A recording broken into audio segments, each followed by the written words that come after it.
pas de bourrée, pas de chat. At 76 years old, Beverly Williamson is still pursuing her passion. Very good. Giving up just isn't her style, not even when she faced the fight of her life at age 59. I was sitting on top of the world and I was teaching ballet and feeling good. Dimitri-TV. But I began to notice a pressure in my chest, and I was 59 then. A doctor discovered a 95% blockage in her coronary arteries and rushed her to the OR for emergency surgery. I had a massive heart attack on the table. The mother of 6 survived, but she needed a new heart. 7 months later, she got the call that changed everything. And they said, "We have a perfect little heart for you." And I said, "Let's rock and roll."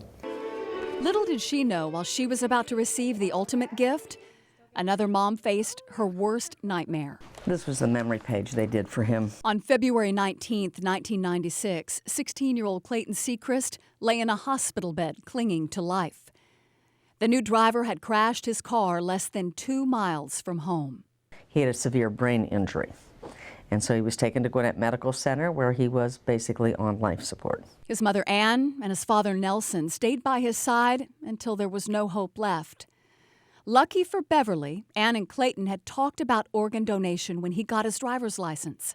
He said to me, "I want to do this, don't I?" And I said, what do you mean? And he said, "Be an organ donor." And I said, "It's your choice, not mine."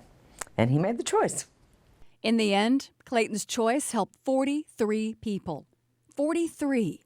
His heart was now Beverly's heart. After his death, there wasn't a lot of bright skies. There just wasn't a lot of happy times. So we were deeply in grief. And then we got the letter from Lifelink of Georgia that said how he'd helped so many people. And that was the light at the end of the tunnel. Several weeks later, Ann received another letter. I had read about an accident in the newspaper, and it made me think that could this be, the young man? And I immediately shot a letter off to his mother. Now, it wasn't until 4 years later Ann and Beverly decided to meet. Very, very emotional, needless to say. Since then, the two women have become friends and even traveled together, sharing Clayton's story for the Georgia Transplant Foundation and Lifelink of Georgia, the state's organ procurement group. I have from his lips, "I want to be an organ and tissue donor." It's a healing process for Ann. I think it's given her some hope, and it's helped her in many ways. And for me, I couldn't give back enough. I've been given the gift of life, and I couldn't give back enough. Today, Clayton would be 31. And although Ann wonders what kind of man he would be, she never second-guesses his decision to donate life. I want to make sure that people understand donation truly works, and it's not something to be scared of. It's something, to me, it's the ultimate recycling plan.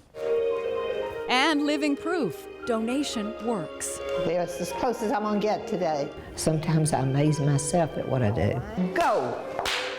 Almost 17 years later, Beverly and her heart are still going strong. Use your head.